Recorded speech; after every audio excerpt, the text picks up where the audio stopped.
चंद्रपूर येथील काही दिवसांपूर्वी महामार्गावर केसलघाटजवळ एका वाघिणीने 3 बछडे होते. तिच्या एका पिल्लासह मृत्यू झाला. त्यामुळे ती वाघीण जंगलातून जाणाऱ्या वाहनांवर हल्ला करीत आहे. त्यामुळे स्थानिकांमध्ये भीतीचे वातावरण निर्माण झाले आहे. याची ताडोबा वनविभागाचे व चंद्रपूर येथील वरिष्ठ अधिकाऱ्यांनी त्या वाघिणीने चंद्रपूरकडे जाणाऱ्या एका मोटरसायकलवर महिला व पुरुषावर हल्ला केला. तो व्हिडिओ सोशल मीडियावर व्हायरल झाला. तेव्हा परिस्थिती आणखी बिकट झाली. त्यानंतर संध्याकाळी 6 वाजताच्या सुमारास त्याच वाघिणीने दुसऱ्या चाललेल्या मोटरसायकलवर हल्ला केला. त्यात एक व्यक्ती जखमी झाला. जखमी मुलाचे नाव नागेश चंद्रशेखर गायकी, वय 52 वर्ष.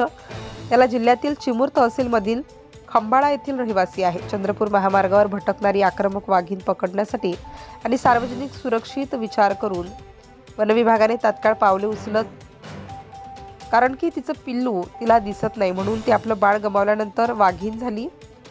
महामार्गावर तिने धुमाकूळ घातलाय. तसेच अधिकाऱ्यांचा संशय आहे वाघिणीचे बछडे असावे. तिचं हरवलेल्या पिल्लाचा ती शोध घेत असावी. ती आक्रमक झाली आहे आणि त्यामुळे परिसरात भीतीचं वातावरण निर्माण झालंय. तसेच हे दुर्मिळ दृश्य टिपण्यासाठी त्याची वाहने थांबवणाऱ्या वाहन चालकांना धक्का बसतोय. कारण संध्याकाळी नागेश गायकी चंद्रपूरहून भूलकडे मोटरसायकलवरून जात असताना अचानक वाघिणीने रस्त्यावर त्याच्यावर हल्ला घातला आणि त्याच्यावर हल्ला केल्यामुळे त्याच्या पायाला गंभीर दुखापत झाली. त्याला वनविभागाचे पथक घटनास्थळी पोहोचले आणि जखमी व्यक्तीला येथील उपजिल्हा रुग्णालयात दाखल केलं. म्हणून ही बातमी चंद्रपूर येथील आहे, जामनेर बोदवड येथील नाही. Subscribe now and press the bell icon. Never miss an update.